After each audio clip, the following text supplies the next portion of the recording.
Like at one point, I owned no properties, never owned a property in my life, and then I had 3 units under contract without ever owning anything. And then that's when I was like, whoa, this is really cool. I got the bug.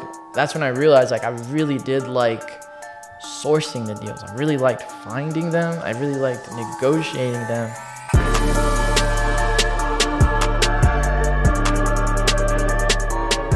Welcome to Take Action Entrepreneurs Podcast, where we interview entrepreneurs that took action and got to the top of their industry.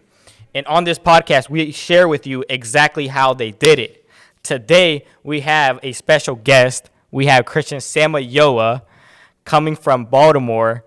He is a real estate investor. He is a real estate wholesaler, and he has an amazing story to tell. This is actually the second time we're taking this podcast, just to let everybody know. So this is the second part of doing this podcast. Cristian Samayoa is probably tired of us, but how are you doing, Cristian Samayoa? Hey, I'm doing great. I'm glad to be back. Thank you guys so much for having me back on. Yeah, Cristian, thank you for being here. I really appreciate you. Today, I just want you to tell the people who you are and you explain what you do. Yeah. Well, again, thanks again. Yeah. So my name is Cristian Samayoa. I am 28 years old. I'm a full-time real estate investor. My market that I operate out of is Baltimore. So pretty much Baltimore City, Baltimore County, and the surrounding counties in Baltimore. I've been doing real estate now for, I believe, a little bit over 3 years. Don't know exactly when I started. I just hit the ground running. Really? So I started off with buy and holds. Yeah. I was working as an electrician. I worked as an electrician for 7 years. Still have my licenses and everything, but I was working as an electrician, save up some money, put it down on a property, rinse and repeat, did it like 2-3 times. And after that, found out what wholesaling was, and I just fell in love with it. Started wholesaling on the side while keeping my rentals. And eventually, it caught up to the point where I just quit. I quit my job. It was the vision the entire time. It was, trying to get into wholesaling full time. So What's actually interesting about your story is that a lot of people, when they start real estate investing, they start off wholesaling, but you actually did the opposite. You started off as a landlord. You started off investing in properties and putting your actual money into properties before even getting into wholesaling, right? yeah, the I guess, I don't know, the ladder that most people, or that they speak of, what Moises just mentioned, is usually they start off, even rewind it back, as a bird dog wholesaler, fix and flip, and then Buy and hold. And and then once you get to buy and hold, the ladder after that is multifamily and or lending. So, Absolutely. But yeah, no, you're right. I didn't know what wholesale. I didn't know that existed. Okay, I knew fix and flip existed, but I was already breaking my back. 8-10 plus hours a day. I didn't want to go home to do that again. Right. So that's why, I was like, landlord, hey, this is great. I was actually investing in stocks, okay? And I was getting pretty decent returns, nothing like astronomical. But when I saw the returns of real estate and how they were very predictable compared to stocks, that's when I just fell in love with it. And then I was like, hey, this is like a formula. Then I could just reverse engineer. Now I can just go back, buy X amount of houses to cover my income, and I could just quit. I was like, this is amazing. So that's when I got really into it. And I got into wholesaling so I could start cherry picking my deals so I can buy them for myself. That was the whole purpose of it. So what is wholesaling? So in wholesaling, right, you'll hear so many different definitions out there. All in all, it's sourcing a discounted property, okay? Now, what you do with it, that's an exit strategy, okay? Most commonly is an assignment of contract. So, landlord or homeowner wants to sell their property, and as an example, $90,000, okay? I know that investors buy at 100. So I come in, I can lock up the house at 90, and then assign it to the buyers at 100, making a spread of 10,000 for me. All I'm doing, I'm not flipping a house. I'm not selling a house. I am just flipping a piece of paper. I am assigning them the right to purchase the property. Yeah. So is wholesaling easy? I mean, because it sounds pretty simple. You just flip a It does contract. sound really simple. No, like I'll always say this. It is super simple, but not easy at all. It is not easy at all. No. But it's definitely worth it, right? Of course. I have a big question for Yes. you. I mean, I follow you on social media, and I see that you do a lot of deals out here in Baltimore. How'd you come across Baltimore out of all markets? Yeah, so I was originally where I was buying my rentals is a small market, Hagerstown, Maryland. Okay, and it is a very small population. There's a very small population there. There's just not that many houses. Okay, and outside of Hagerstown is very rural, and I was really having a hard time wholesaling out there. I came to a meetup where there was a lot of investors in the Baltimore area. I met up. I didn't know who he was. Turns out he's like the OG goat of Baltimore wholesaling. I spoke to him, and he was like, yeah. I was talking to him. I was telling him, man, look, I'm cold calling this much. I'm doing all this marketing, and I'm not getting the results that I want, right? So he analyzed it for me. He was like, you know why this is? It's because you're in a rural market. You're in a small market. He's like, you need to come into a larger market, and then it'll be a lot easier for you. So sure enough, I came here. I pulled like 2 small lists, and in that small list, boom, came my first deal out here. Super easy. I kind of got lucky. So then after that, I was like, you know what? Rinse and repeat. So I just kept marketing out here and just had great luck. Wow. Okay, Christian. I want to know, who was that GOAT? I mean, you're talking about the GOAT of Baltimore. Yeah. Or is it okay if you mention his name? Yeah, of course. Okay. So he actually doesn't even wholesale anymore. He moved on to multifamily. I know he operates like self-storage facilities, but his name is Terry Royce. And he's very low-key guy. But yeah, he's a legend out here. So what made you choose real estate? Well, I think it all came back actually. Well, first of all, I've always had that bug, right? I've always had that bug since I was a kid. I mean, the earliest business I can remember right, was me repairing my friends' toys when I was like a little kid. Repairing like action figures. From there, it was like trading Pokemon cards. I was always just doing something, right? Recording videos. In like the 3rd grade, I was already producing like really good money for just a 3rd grader. And that transferred over onto middle school, onto high school, et cetera, et cetera. But so the reason how I found out about actually real estate, I somehow got stuck working a job, and all of those like entrepreneur just dreams just kind of Faded away. Yeah. I don't know. I got kind of like brainwashed. I don't know what it was, but I'll tell you what. I know exactly how you feel. Going into a 9 to 5. Maybe you were going into, what was it, construction? So a 6 to 4 a.m. It was like, honestly, it was like a 5 to 3. Yeah. Yeah, 5 to 3. And so it just slowly fades away. And some people just let the dream go. Yeah. And the whole reason for this podcast is for you to get that spark back in your brain and say, hey, let me do this. Let me take action and continue my dream, because I mean, 9 to 5s will take you down, man. Yeah, it was definitely, it just faded away, right? What sparked it back up? So a helper of mine, he was showing me some of his side hustles, and he was posting them like on Craigslist. Okay. And it was like, he was just doing like just random handyman stuff. He was doing everything you can think of, like assembling furniture to landscape. He was doing just everything. Everything. But like, okay, first of all, that's a horrible business model, right? I'm gonna just say that. Okay. But what sparked my interest was just like, wow, like he's making money outside of work. Okay. So that's planted a seed. But what really planted the seed was I got hurt. It wasn't the company's fault. It was actually my fault. At the construction site, horse playing. I was actually wrestling, whatever. But anyways, I got hurt, and I couldn't work for a couple weeks. But luckily the company I was working with, they still paid me. They still paid me, right? But in my mind, I was like, wow. How long Like, were you out? I was about a month. Oh wow. So, but that's when I was like, wow, like I need like to invest time and like manual labor to make income.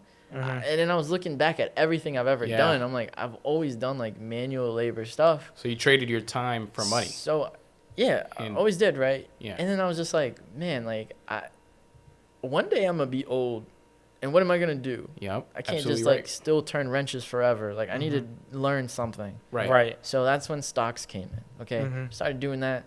It was just kind of like, okay, this is fun. I was making money. I was like, whoa. But it was like a Ty Lopez ad where he was like, it was like 10 houses. He was like, I get one house. He's like, I get a mortgage. The tenants pay it down. But guess what? I'm gonna get another one. The tenants pay that one down. I get another one. So like the old school way. Yeah, and I was like, and he was like, now I have 10 houses. He was like, but I get all this cash flow from the 10. He was like, I pay down the first fully. Then I got more cash flow. Then I pay off the second. Then I pay off the. Well, it was actually on Snapchat, and I was just like blown away. I was like, whoa, this is amazing.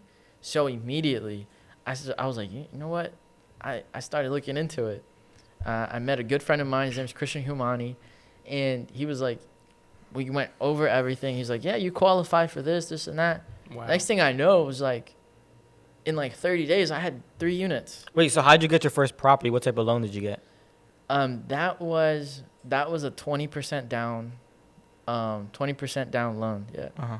So Cristian Humani, for those that don't know, he's a really good guy to the Hispanic community. He provides a lot of value for the Hispanic community. He's really out here doing it. And he has his quote that says, "En la cancha." Yeah. And it's the dopest thing ever, the fact that he's doing it. And he really is about it because he helped you out. Yeah. 3 properties, right? What type of That's loan? crazy. You said you had to put 20% down. Was it a conventional loan or? So it was still under my personal name. It was not under an LLC. It was a 20% down under my name, but as an absentee owner. Yep. And it was I know it was a 30-year loan. Interest rate was a little bit higher than what they typically were because it was a lower price tag on the property, and because they knew that I wasn't occupying the house. My second loan was an FHA, and that was on a duplex. And that was like 60 days later after the first one. Gotcha. Like at one point, I owned no properties, never owned a property in my life. And then I had 3 units under contract, Wow. like without ever owning anything. Yo, that's And, dope, man. Christian walked me through everything. And yeah, closed on one. And then, like I said, like 60 days later, closed on the duplex, the other 2 units. Wow. So in like a 90-day span, I had 3 units. And I house hacked the duplex. So I moved in one side, tenants lived on the other side. They paid off the mortgage for me, and then That's awesome. I had the other one cash flowing as well. So, and then that's when I was like, whoa, this is really cool. I got the bug. That's when I realized like I really did like sourcing the deals. I really liked finding them. I really liked negotiating them. And those few months were pretty hectic because I was over here, dealing with banks and negotiating, finding. And still working, right? And still working, but I loved it. I loved it, though. That hustle, it brought I that loved hustle it. back into your Yeah, I loved it. mind. And so Yeah. when everything settled and I owned everything, it was, like, quiet. And I was like... You didn't like that. I missed it. Right. I missed it. And then that's when I really started looking at, like, what I can do. I was like, I really like this, though. Okay. I was like, should I be an agent? What should I do? I was so confused. I didn't know. And then that's when my idea was like, you know what? I'm going to get into wholesaling. And I'm going to source these deals and I'm going to keep them for myself. I'm going to learn how to find discounted properties. What? Keep them for yourself. The really good ones. Okay. Yeah. So what was your first step to getting that first wholesale deal? Ooh, man, I tried like almost every marketing channel. I feel like I have tried every marketing channel, honestly. So my first contract actually came from bandit signs. So Okay. if for the ones that don't know, those are those signs that you see on the street that say "We buy houses." That's how I got my first ever contract. I was going out on like Friday nights, super late, just like stacking them. How many did you have to put out before getting that first contract? Man, I think it was like I want to say it was probably roughly about like 90 plus, somewhere around there. I Wow. definitely know it was above 90. Wow, that's a lot. And what areas did you choose and why? Oh, yeah. Yeah, for sure. So highly, like areas where there's a lot of traffic, but areas where I know cars are going to stop. It's so dumb when I see people post a sign like on a highway. Who's going to stop? Like just, no, you have to put it like a high traffic area where it's a stop lights or a stop sign. Right. You know, so it makes sense. And there's a strategy to it too. If you know there's going to be a long line of cars, right? You start posting one at the very front, and then every like 10 feet you post another one, another one back. And then most of those is the same thing on the opposite end too. Boom, boom, boom. And I would love the ones that had a ramp going into the highway, because I knew everyone has to go through here to go into the highway, right? So I would always do that. And my biggest competition was actually other investors, because they would take my signs down. But what I did... Sounds like someone we know. What I did, though, you can buy these, but at the time I didn't see them. What I did was I grabbed a PVC pipe, a really long PVC pipe, okay? And then I attached it with a stapler, okay? And then I had one... Whoa. And then I had... Yeah. And Creative. So you put the stapler on top of the pipe. Did you tape it down or... The stapler actually fit snug right into the PVC. Okay. Like a glove. Yeah. Like a glove. Did you just like hammer it? Right. What? And then, okay, That's so crazy. the little strips that you see that transfers whenever you have like hardwood floor and carpet, that would be right there, so I can slide the sign. So I can hold it in place. And then I would go super high, and I would slap them on telephone poles and take them down. Yo, that's creative. Yeah, so 90 of those, and you got your first deal. yes, and no one could reach those to take those down, Yeah. because I would put them so high. Like, who the heck And is I'm a gonna... short guy. How long did it take you to get that first deal? So, no, but here's the thing. I said my first contract. Oh, yeah, I saw you posted on Instagram. You Yeah. posted something about today. You posted something about Yeah. getting a bunch of contracts, Uh-huh. and then all of them failing when you first started. So Yeah, so I want to say maybe it was like maybe 2 or 3 that failed when I first started. 2 or 3? You Yeah. locked them up too high or what happened? Yes. So in the first one in Hagerstown, I locked it up too high. Okay. And she actually even backed out too. oh wow. She was like, she ended up actually just backing out of it. Yeah. Whatever. And then the other ones came from when I switched over to this market. Okay. For the first time ever, people were just like, they were trying to sell me the houses. Like, I'm calling them, and they're like, yeah, please buy it. Wow. I'm like, what? I didn't know, okay? I'm like, I used to live like an hour away from here. And I'm like, why are these people like, and then I'm just like, how much would you take for it? And they would say some like ridiculously low number, like 10,000 or like 1,000. One time I put a property under for $1,000, like literally put it under contract for $1,000. And then I like assigned it for a higher price. I'm like, whoa. It turns out that, oh man, this is about to hurt me. turns out that person owed over $20,000 in like back taxes. And what was the property's ARV?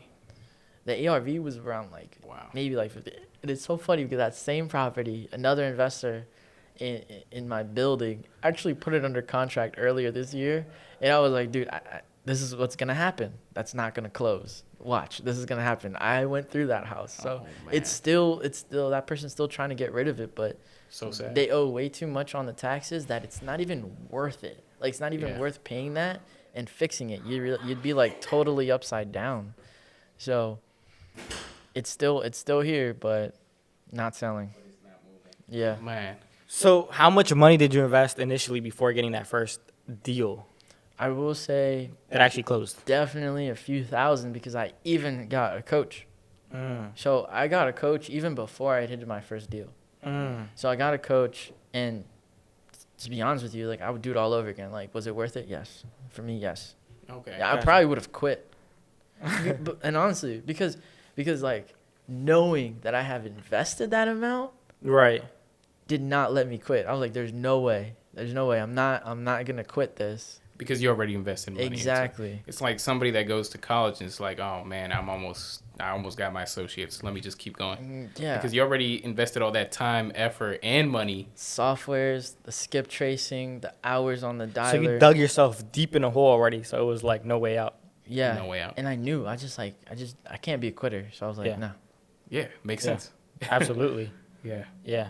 So when you got that first deal, what was your next move? What was your plan afterwards? So after I got the first one, I was just like, I'm you know sorry. what? How long did it take too? So how long did it take, and what did you do after that? All right, so honestly, I never recorded these dates. And I wish I did. Oh. Okay, like I Yeah. really did. Okay, so what I do remember is I bought a website around like October. Okay. And then I was doing those bandit signs just sporadically, nothing really consistent. I didn't know if this was really real yet, you know? And then, okay, I got a property under contract like in the springtime. It failed. And then I was like, oh, wow. But then my coach really pushes cold calling a lot. So I started cold calling.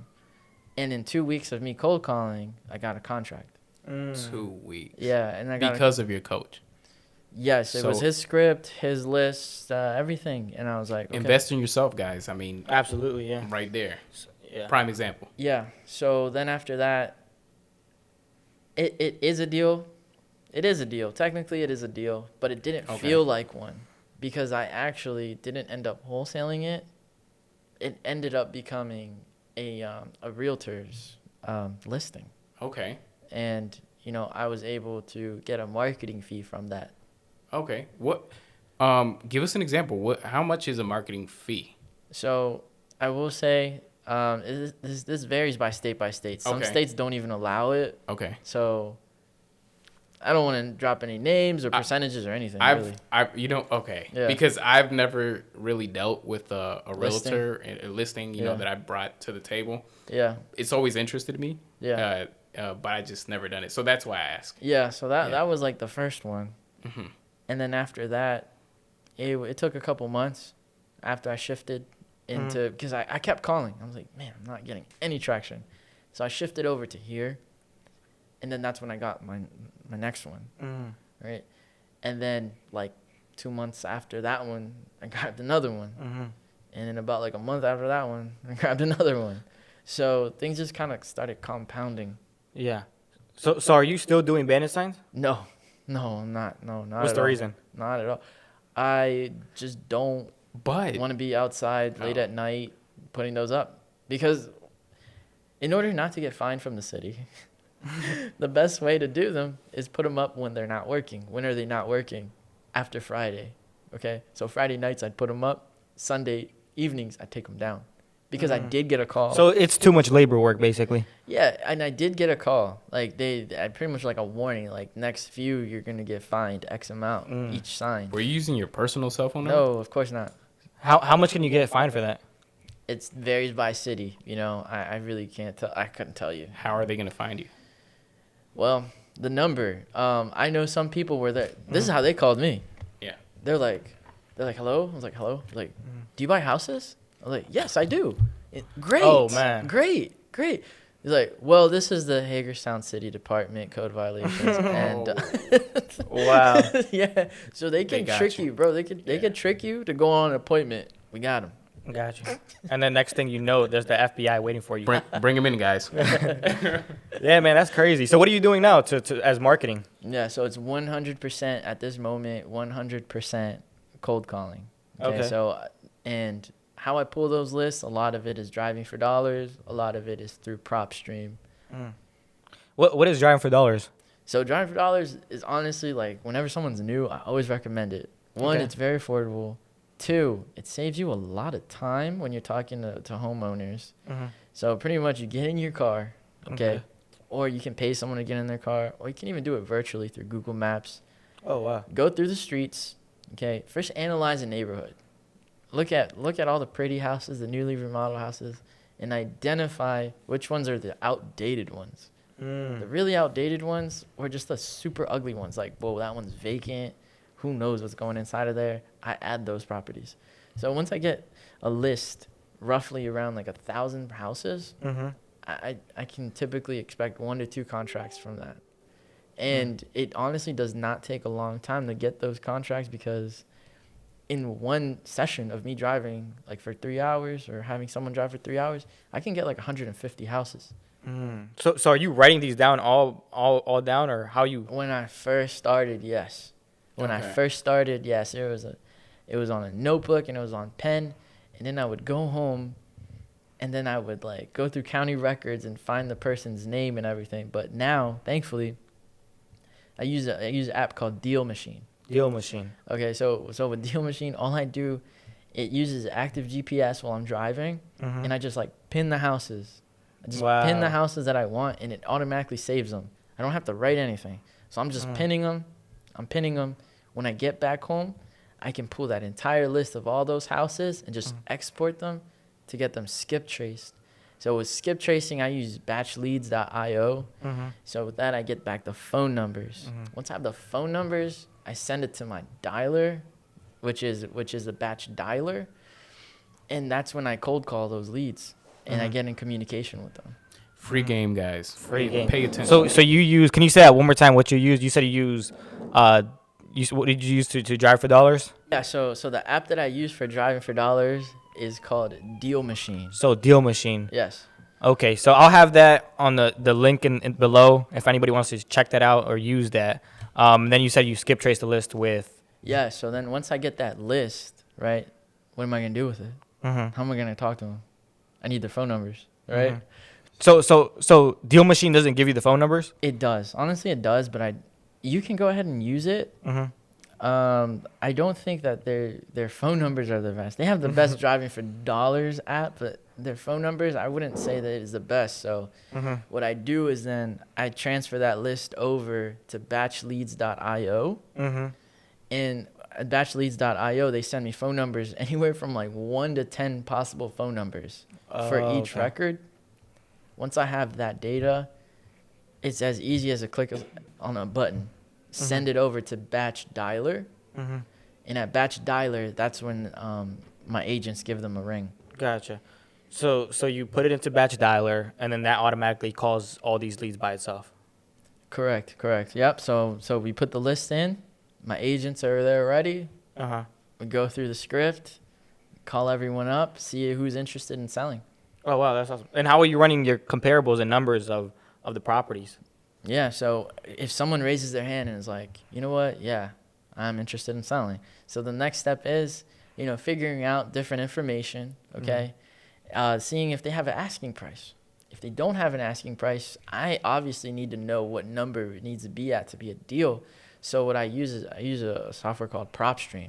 Okay. So with Propstream, I get to see like MLS data to see what all of the recently sold properties in that area, even the actively listed properties. Oh, wow. So then I can go ahead and analyze if this is a good deal or not.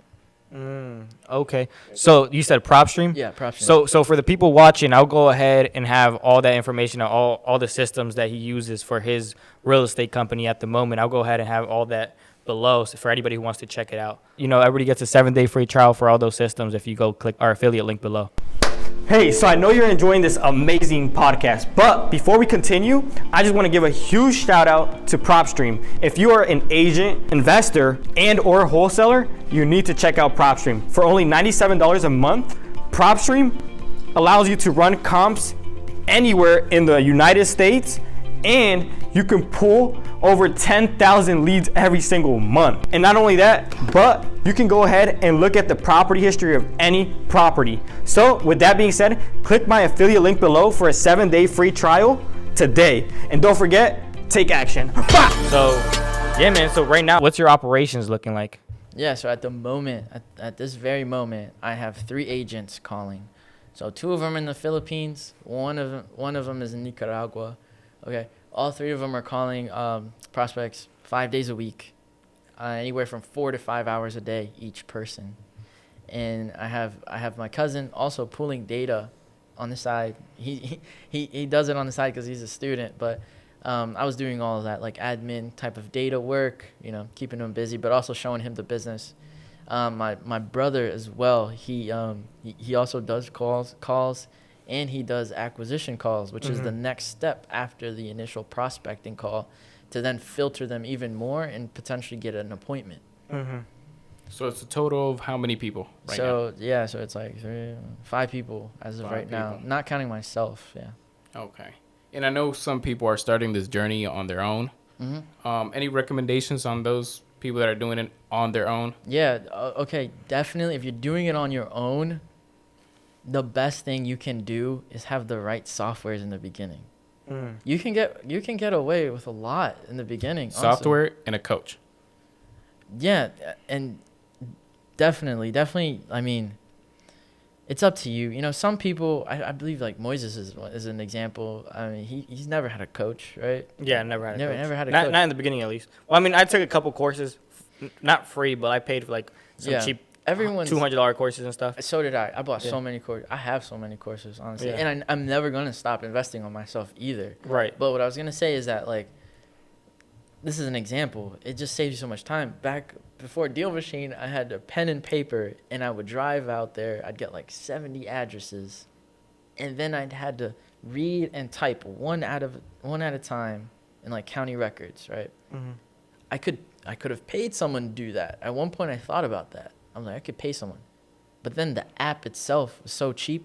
It's like way cheaper than you know, paying someone. Mm-hmm. So like having the right apps, softwares definitely frees up a lot of your time. Because you really need to focus on like what your income producing activities are.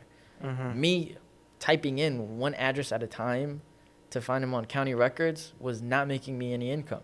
Me talking to sellers and me going to appointments, that was an income producing activity. Mm-hmm. So having the right systems and tools in place before you start hiring people, okay? Because that's some nuggets right there. When you start hiring people, okay, what are they gonna do? Right. Exactly. You need to have your processes. Little by little, you start taking yourself out, okay, and hiring someone in, because you start focusing more and more on that income producing activity. Gotcha. Yeah. So we're talking about time, and everybody wants to know. I mean, compared to a 9-to-5, you already know you come in, clock out. But as an entrepreneur, you don't have a clock in and clock out. So what is your schedule as an entrepreneur? Man, it's a wild ride and it's fun. Mm-hmm. Yeah. Honestly, it's not for everyone. Okay, if it's not fun, then it's probably not for you. It can be very sporadic.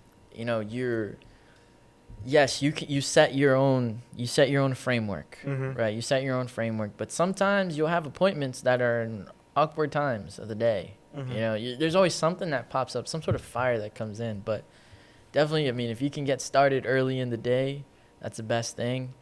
You know, try to set limits for yourself, for sure. Try to time block as much as possible. Gotcha.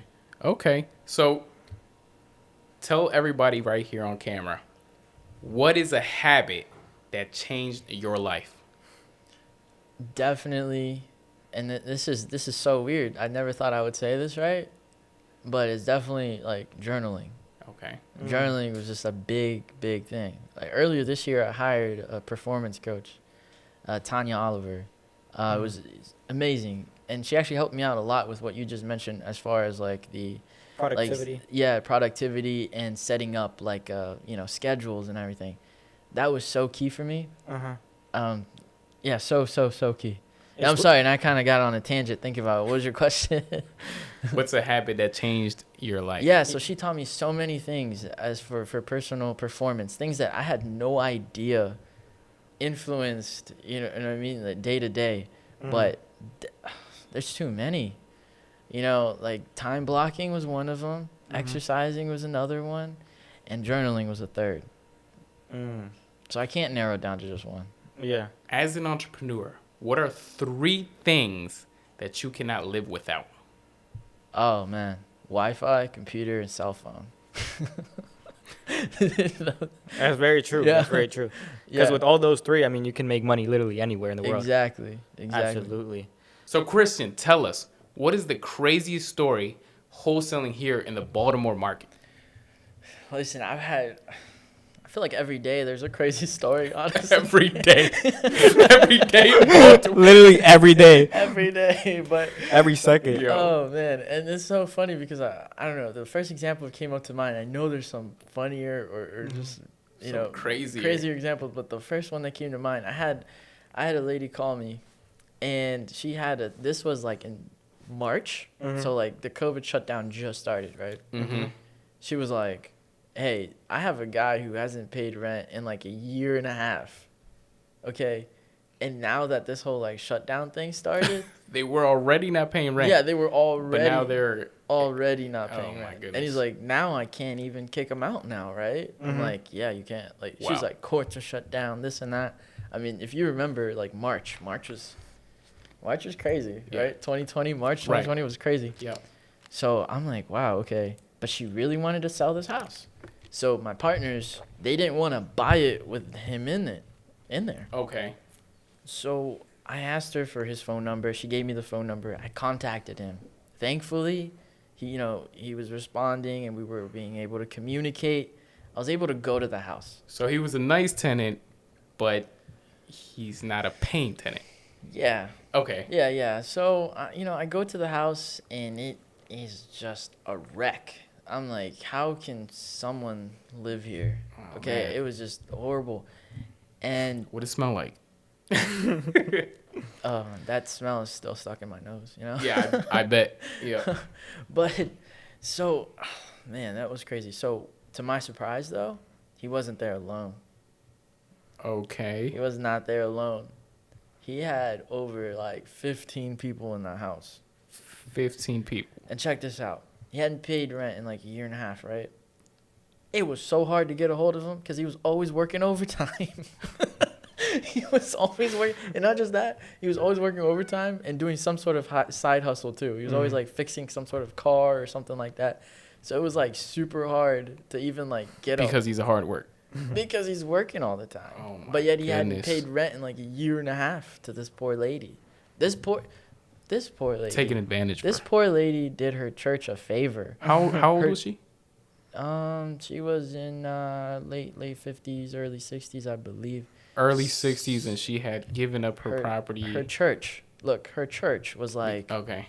hey, I know you just inherited this house. We have this family. Can they stay there? She was like, sure. They have to pay me X amount per month. Okay, no problem. He goes in there, pays 1 month's rent, and then never pays ever again. Wow. So anyway, but the crazy part about that story, You're like trying to do someone a like favor. I mentioned, he had, like I said, 15 people, right? Mm-hmm. 10 of those were his children living in there.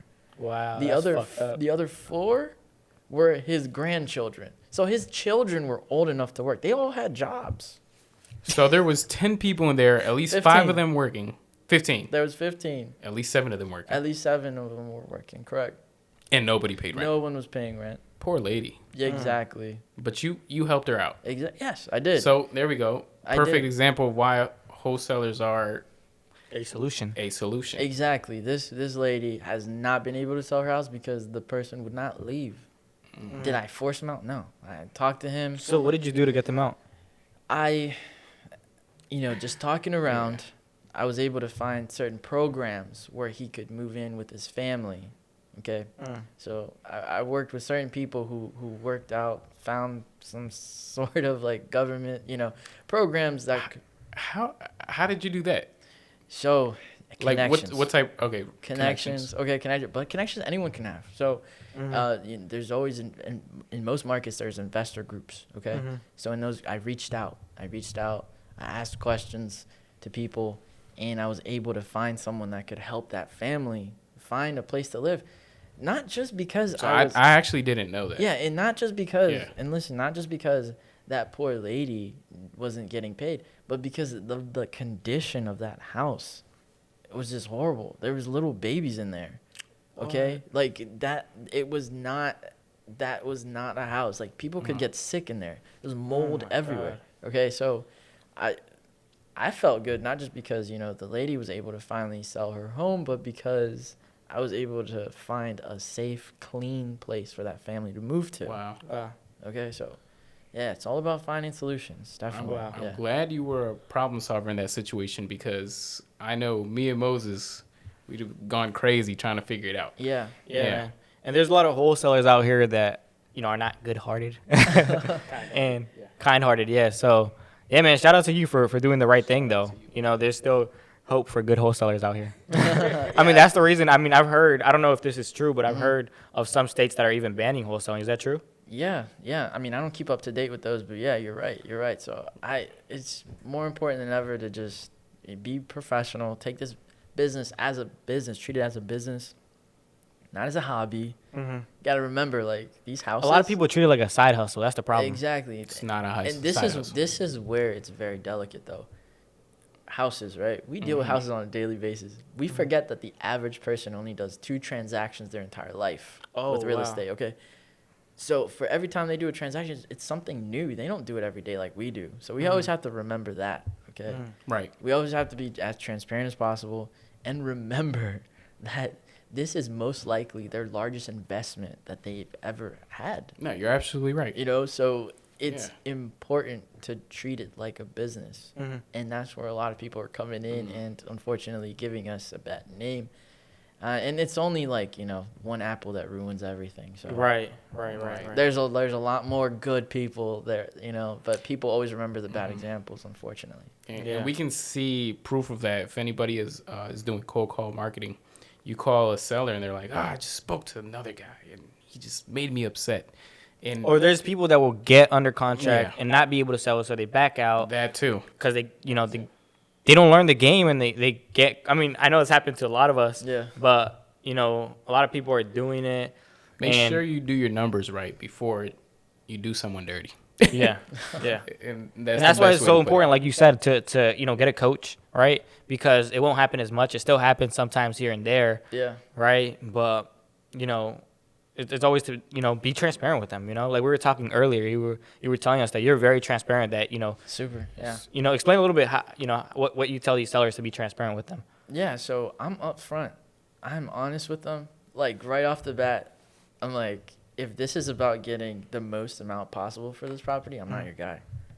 Just straight up. I'm not. Straight up. Let them know. I'm not paying you MLS. I'm not it. Wow. But listen though. Yeah. If you want speed and convenience. Okay, if you want to have cash in your pocket in the next 30 days, okay, let's talk. Okay, but I let them know up front. I'm like, listen, I even go over all their other solutions. I'm like, listen, if you put $40K into this, you can put it on the market and get X. Okay, you can do that. A lot of them are like, I don't feel like it, or I don't have the money to. Right. And I'm like, okay, I get it. That's $40K. But if you put in 25, 30. Lesser grade materials, you can rent it out. And they're like, I don't want to deal with tenants. I don't even have that. I don't even have the 30, and I don't want to deal with tenants. Right. I'm like, okay, so you don't want to sell it on the market, fix it up. You don't want to rent it out, but you don't want the house. So what is there left to do? Right. And then they're like, well, I just want to sell it as is. I'm like, okay, so. Then I am your solution. Right. So then, I mean, I'll even go as far as telling them, okay, well, you can sell it as is on the market. And then they're like, yeah, but I don't know when I'll, get an offer by, or I'm like, how long it will take. We don't know. That is true. We don't know. I will take care of it. But I am here right now, right? I am here right now, and I can tell you that we can close on this in 30 days with my partners and I. Yeah, very well put. Definitely give them options, and then send them on their merry way. But if you're a freaking closer, you'll close them right there on the spot. And listen, another reason why, I mean, like we already mentioned it. This is like their biggest investments. Okay, 1 and 2. Real estate, at least in here, the transaction can take anywhere from like 2, 3, 4 weeks. In those 2, 3, 4 weeks, they could have family members talking to them. Right? Or trying to side them this or side them that way. That's why it's important just to get all those things clear right off the bat. They understand. I'm not taking advantage of anyone. You clearly know your options here, okay? And I am a solution to you. You wanted speed and convenience. This is the price I can offer you. So question for you, because there's a lot of people that do virtual wholesaling, right? And just like Antoine Campbell, who we interviewed on the last episode. Yeah. Or the last few episodes, actually. He does everything virtually. Are you still going on these appointments? Yeah. So for the most part, yeah, I am. Just because I'm here locally, but I've done virtual before. Like when I lived in Frederick and I was operating, my business here and I was working all day, I didn't have time to like drive up here, this and Right. that, and then I definitely didn't want to drive all the way up here to get rejected. So I'm like, I didn't even know virtual was a thing. I was just like, wait, I just kind of pieced it together. I'm like, wait, I remember I used this one app called DocuSign, and then maybe I can just talk to them over the phone. How much you say you wanted? Can you send me pictures? Blah blah blah.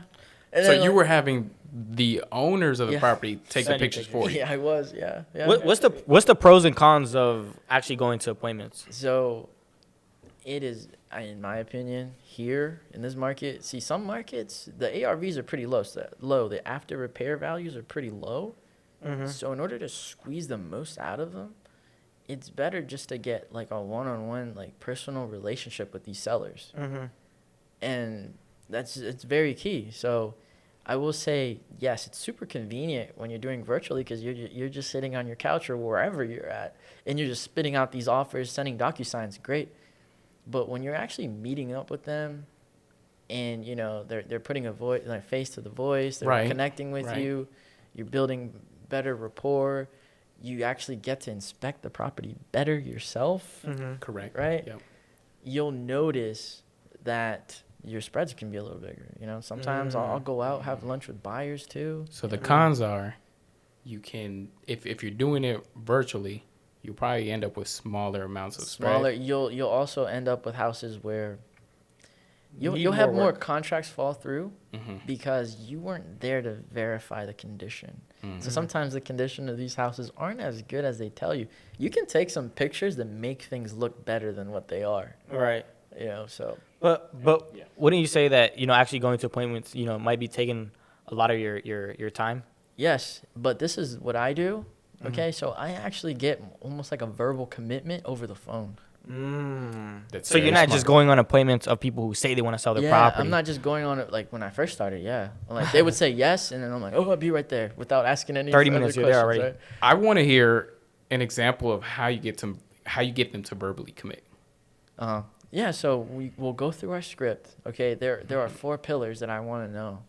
4 pillars, Okay. and I really want to know. So one of them is obviously the price. Okay. Okay, that's super important. Obviously, the next one is their timeline. Okay, do they have a timeline? Are they in any sort of rush? Okay, the next one is the condition. Okay, I want to know what the condition is. If the condition is bad, I'm able to negotiate it more because obviously it needs work. And the last one is a very important one, and that is the actual motivation. 'Cause sometimes they have a problem, okay, and if you really focus on that problem, like with the example that I had with the older lady, she just wanted money for her house and that guy out of there. I solved that problem Okay. by getting that guy out of there, right? Right. So having those 4 things, if I have at least 2 of them, it's a contract already, right? So you're game right pre-qualifying. You're pre-qualifying these Yeah. these sellers Yeah. before you go on appointments. Yeah. So and then, Price and motivation are the most important.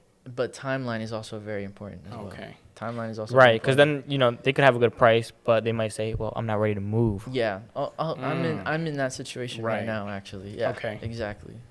So those are the 4. So next, okay, now we're talking numbers now, right? We're negotiating over the phone. Okay. I'm giving them. They either give me a number, but if they don't, I give them a range. Okay, and if they agree to that range, Give me Then an I- example of that range. so for example, if I know that I need to be anywhere between like, say I need to get the house at 70K. Okay. So I'll say, hey, Mr. Seller, I need to be anywhere between 60 to 90.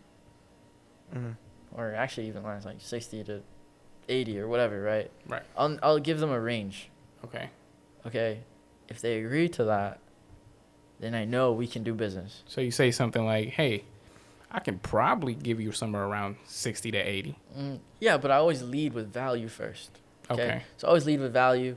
That's why speed and everything is so important, because I'll mention that not only will my partners pay all their closing costs. There's no realtor commissions. It's completely as is, so they don't have to put another cent into the property. And then that's when I'll mention the range. So man, it sounds like your schedule is pretty busy going on all these appointments. I mean, No, actually, no. My schedule is pretty busy calling them to okay. get those 4 pillars. Actual appointments, I go onto very few because I'm super selective and picky on the ones that actually go out to. Most of them is done by the phone. I'm really just going out to the property just to verify the condition that it's in. Gotcha. I have a question for you. So, how has entrepreneurship impacted your social life? Do you have time to socialize with friends, go out to drink? Chill with a girlfriend if you have a girlfriend. So in the beginning, it was tough. Right. See, in the beginning, it's tough because none of your friends are in the business you're in.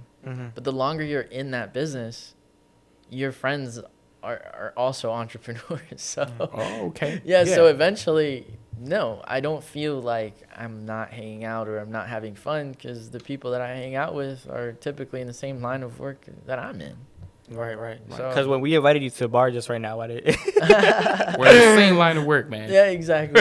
Well, Right. sometimes, like I said, time block, you got to commit, you know? I mean, you have to commit. I know I have to time block tomorrow morning to go to the gym. If I go out Right. with you guys tonight, I won't wake up on time. Right. Yeah. You gotta loosen up a little bit, man. Okay. I mean, it sounds like, you have your whole, schedule every single day, right? Yeah. And I know before we got on camera, we talked a little bit about time blocking. How important would you say time blocking is? Oh, it's so important because if not, it's like running around with your head cut off. Okay, you're just all over the place. It's really hard to just compound any sort of activity without time blocking because you just be doing like very sporadic, one thing here, one thing or another there. But when you really time block and you focus on an activity until it's done or for a designated amount of time until going on to the other one, that's when you really start seeing a lot of progress. Before that, it's just super sporadic. So Christian, what would you say the difference between being a real estate wholesaler and a real estate agent is? Yeah, so first of all, they both have their own place inside of real estate, okay? So an agent represents a seller or a buyer in a transaction, okay? They represent someone, okay? As a wholesaler, what I'm doing is, like I mentioned, I'm dealing with properties that are off market. I'm putting them under contract, and I'm assigning them to an end buyer or to a house flipper or to a landlord. Okay, so that's the main difference between the two. Okay, I'm not representing anyone. Okay, I'm in my best interest. Okay, I am in it for a profit. That's the biggest difference. Okay. What's the difference between being a wholesaler and being a flipper? Big difference. Because with a fix and flipper, you're hiring people or doing it yourself. You're renovating a property. You're bringing it. You're bringing the value up of the property.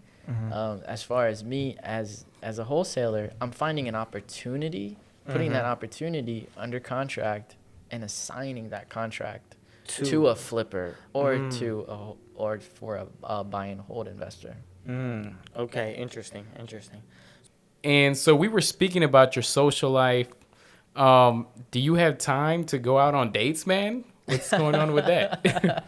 Right. Yeah. So I'm pretty picky, I guess, who I spend my time with. Okay. As far as when it comes to dating, I like to just let everyone know up front, like, who I am, like how I'm an entrepreneur. I'm busy. I don't know. I'm just very picky on who I get to spend my time with. So is it hard for you to date as an entrepreneur? Yes, it is. But Yeah. when you're picking someone out, what do you look for in that person? Man, a lot of that I'm actually just still trying to figure it out, to be honest with you. Like, Wow. I'm still figuring it out. Definitely just, for me, it's really big if they're understanding. Okay? They're understanding. They get it. There could be long, just long hours of work sometimes. Okay? So it's definitely very important for them to understand that. For me personally, if someone really needs to have a lot of time, that it's not gonna work. It's just not gonna work. and things could change. I don't know if this is going to be me like forever or if it's me just in this stage that I'm in currently, right? I ask myself that question every day. Right. So this is not a 9 to 5. It can become a 9 to 9 the to next 12 day. a.m. Right. it's like I mean, So- we're recording this at 10 p.m. We've been in the office since it was, Man. I think, 9 in the morning. something, So Yeah. that's how it goes. It's but hectic. it doesn't feel like work at all, like It doesn't. No. Yeah. at all.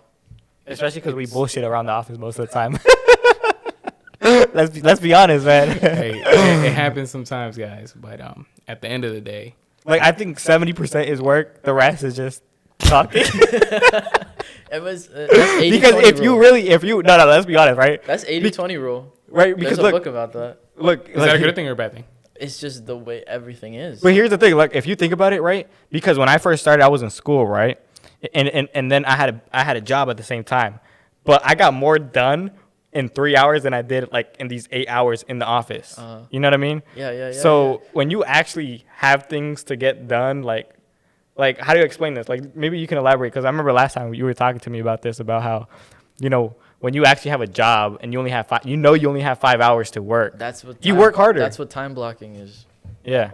See, but when you have a job, you have someone enforcing that time block. Absolutely Okay, right. you have someone. That's a good way to put it. Yeah, Yeah. you have someone enforcing that time block. You have someone over your shoulder making sure you clocked in or clocked out Right. on time. When you go in full time, right, on your own, you have to have that discipline to do it on your own, and it's super challenging. I feel like it's the same way. I don't know if you went to college, but you kind of just signed up for your schools, for your classes, but it's your choice if you want to be there or not. Right. Yeah, Yeah. yeah. You Yeah. invested your time and money, but now what? Do you really want to go to the class? It's all on you. It's really all on you. And you're a full-time entrepreneur now, right? full time Yeah. for over And- a year. Yeah. Full Oh, time. wow. Well, Christian, man, thank you so much for elaborating what wholesaling is, giving people gems, stuff that they can take home with them and potentially take action with exactly what he just told you. And guys, if you have questions and you want to know more, reach out to him. We'll have his Instagram on there. And You also have a YouTube channel where you teach a little bit about wholesaling, right? oh yeah, Yeah, he has a yeah. YouTube channel. Yeah. Yeah. So I've been uploading, and the goal is to upload 1 to 3 videos a week.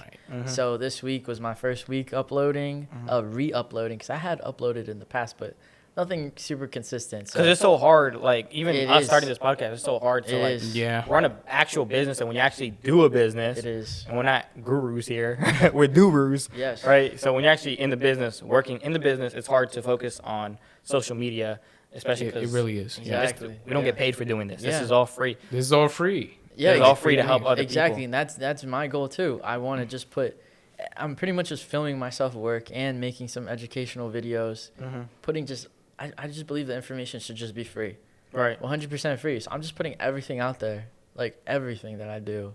That's my goal, just to put everything out there for free. Before we end this off, right? I want you to give the audience, right? And I don't want this just to be about wholesaling, real estate, or whatever, right? Because our podcast is called Take Action Entrepreneurs, right? So this is just for entrepreneurs in general. Yeah. Our platform is for entrepreneurs, all entrepreneurs in every industry, right? So before we end this off, Yeah. give for aspiring entrepreneurs, anybody who's starting, anybody who's an entrepreneur right now, and is as an entrepreneur, you go ups, downs, up Yeah. and down daily. You know what I mean? So what would you give, like a word of advice, some motivation to end this off? Yeah, definitely. So, first of all, it's all about reverse engineering, okay? Just ask yourself, like, where exactly do you want to be? What do you want to be? And then reverse engineer that entire process to get there. Break it down step by step, not just yearly, quarterly, monthly, weekly, to the point where it's daily, right? And the most important part, once you actually reverse engineer everything, is to just take that consistent action, to be disciplined to get there. Thank you, Christian, for those wise words of advice. Thank you for, being a guest on our podcast. I really do appreciate it, man. And actually, this is, like I said in the beginning, this is our second take. So I appreciate you being patient with us because we're still starting here. Before we go, don't forget to Take action.